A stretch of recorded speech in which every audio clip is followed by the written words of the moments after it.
Manual for using ultrasonic flaw detector CTS9006 produced by SIUI. SIUI has been dedicated to R&D, manufacture and sales of ultrasonic flaw detector for more than 30 years. We are specialized in medical ultrasound imaging systems, ultrasonic testing equipment, and ultrasonic transducers. As a perfect combination of various advanced technologies, CTS9006 has many outstanding features. Small size, multi-purpose, low consumption, high performance, easy operation, lightweight. Moreover, the CTS9006 has many superior features. It has 80 to 2000 Hz PRF with 10 steps adjustable. It can avoid reverberation signals during flaw detection. The AVG DGS curve can make 3 curves of different equivalent values with one no flat bottom holes or large bottom echo. The AGC function with peak echo and image freeze function can help you quickly identify the flaw highest echo. The peak memory function facilitates quick scanning and measurement on workpieces. Functions like AWS, API, and TCG are optional. Besides, it has weld group profile function. Up to 300 sets of curve and waveform can be saved for various workpieces and flaw detection standards. The DAC curve works with echo compare function makes echo quantification of different distance and amplitude more convenient. What's more, the system supports up to 9 kinds of language. In order to make you understand features of CTS9006 and operate it expertly, we take bar wells inspection as an example. In this inspection, we use CTS9006, AFN2 1010-6TL angle probe, V1 test block, CSK38 test block, and 20 mm thick steel plate. First of all, in order to let you have a better understanding, we would like to introduce the key functions. There are several keys: direction, confirm, main menu, function, and power keys. Each key has its own function. Direction keys are to select some menu, adjust values, and switch items. Confirm key is to execute a function or confirm an item. Main menu keys include basic, DAC, AVG, calibration, storage, and configure functions. Basic key is to adjust basic parameters, including range, velocity, delay, zero, reject, gain, step, gate start, gate width, and gate trash. Correction key is for auto calibration. Here we would like to introduce the operation procedure. Step 1 is calibrating velocity and probe 0. Step 2 is measuring probe angle. Step 3 is making DAC curves. Step 4 is testing welding line. Step 1. Calibrate velocity and probe 0 on V1 test block. Firstly, set system parameters to default. Press Configure key continuously until to default submenu is shown.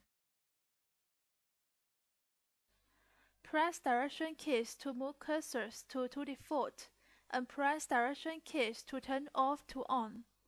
When sure is shown in the screen, press Confirm key and then Completed is shown in the screen.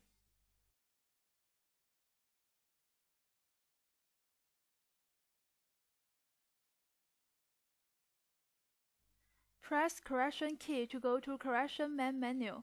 Select the submenu reference 1 to 100 mm and submenu reference 2 to 200 mm. Set aspect to 250 mm. Select the submenu option and set it velocity and 0. Put the probe on V1 test block aligned with the R100R surface. Move the probe at the central position of the testing surface. Make sure the probe parallel to the edge of the testing block to ensure the south spin axis perpendicular to R100 mm curved surface. Find the peak of the echo by moving the probe. By using peak envelope function of F1 key to find the peak of the echo. Hold on the probe and use the ruler to measure the distance m between the probe flank to the top of R, and the probe flank distance L0 is 100 minus m. Input the probe flank distance L0 in the Configure main menu. Hold on the probe and adjust gauge start position to hitch the echo corresponding to R100R. Press AGC key to bring the echo amplitude around 80%, and then press Confirm key. The screen prompts, "Please record echo for reference to." Adjust gauge start position to hitch the second echo of an R100R. Press AGC key to bring the echo amplitude around 80%. And then press Confirm key. The screen prompts completed. Now the display velocity and 0 are the current material velocity and probe 0.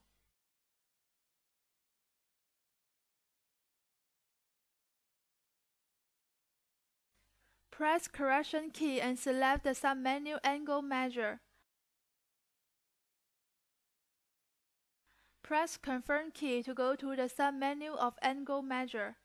Select the submenu Hole Depth and adjust the hole depth to 30 mm. Select the submenu Hole Diameter and adjust the hole diameter to 50 mm. The probe should be aligned with the 550 mm hole. Move the probe back and forth to search the highest reflection hole echo amplitude of 550 mm hole. Pay attention to make the probe parallel to the edge of the test block.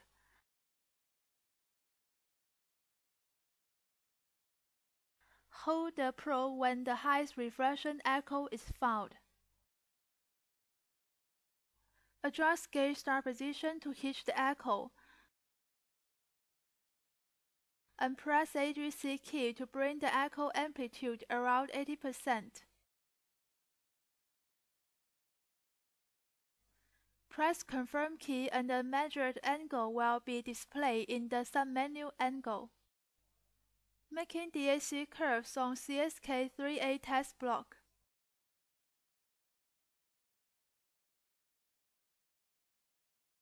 Press DAC key to go to DAC main menu. Select submenu DAC operation and adjust it to record.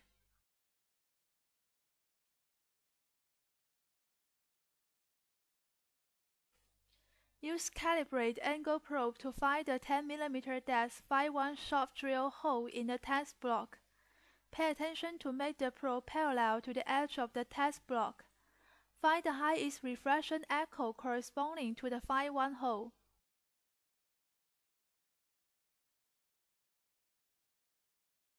Adjust gauge start position to hitch this echo.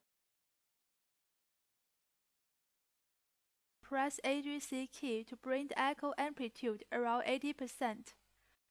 Press Confirm key and the first echo reference point is recorded, and the first curve section is drawn.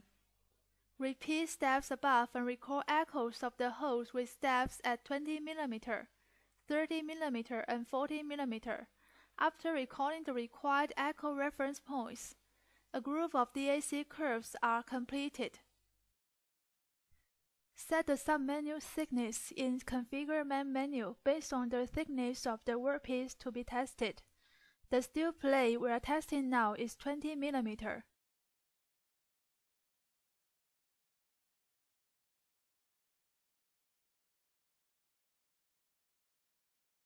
Set the coordinate mode to depth.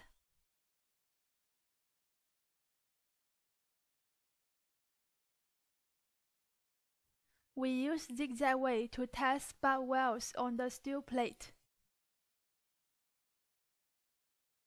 When testing butt welds on steel plate, the probe is usually near the butt welds and then most of ultrasound beam go through the steel plate. Therefore, not all the refraction echo signals on the screen are flaw echoes in the butt welds.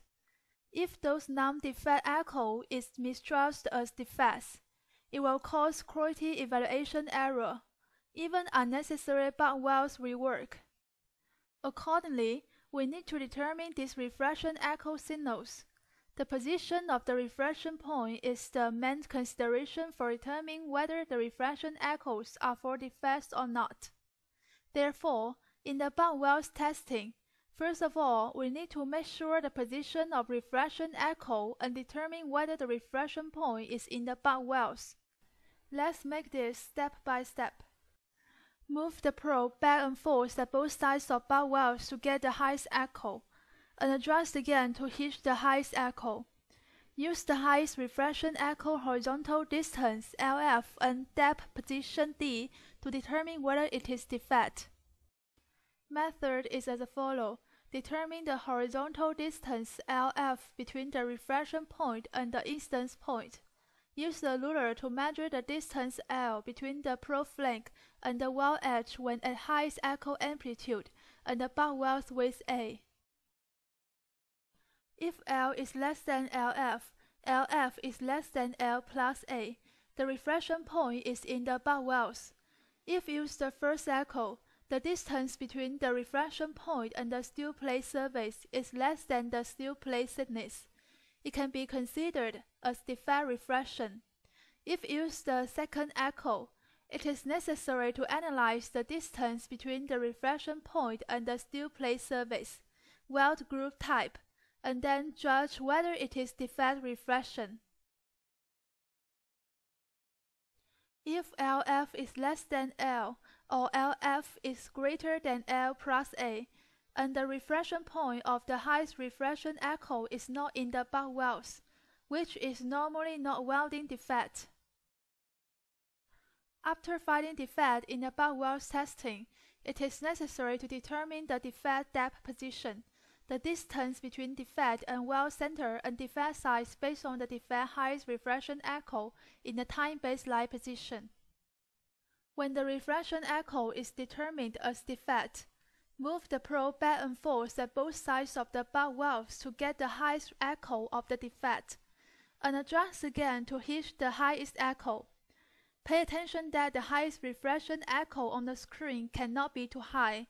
If it is out of screen, press AGC key to make the peak of the highest refraction echo on the screen becomes visible.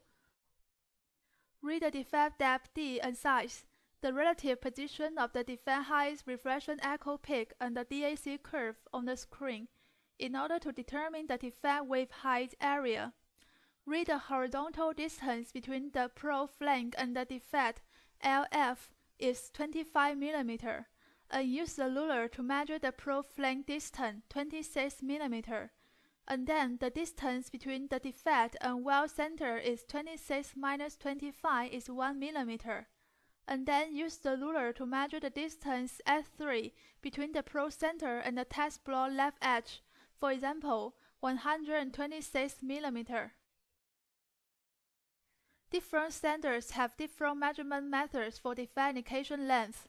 Take standard JBT 4730 as an example. If the defect echo is in zone 2 with only one peak amplitude, we can use 6 dB method to measure indication length. Move the probe at both sides of the butt welds to get the highest echo, and adjust again to hit the highest echo. Press AGC key to bring the echo amplitude around 80%. Move the probe to the left and bring the echo amplitude around 40%, and then hold on the probe and use the ruler to measure distance S1 between the probe center and the test block left edge, for example, 120 mm. Move the probe to the left and bring the echo amplitude around 40%.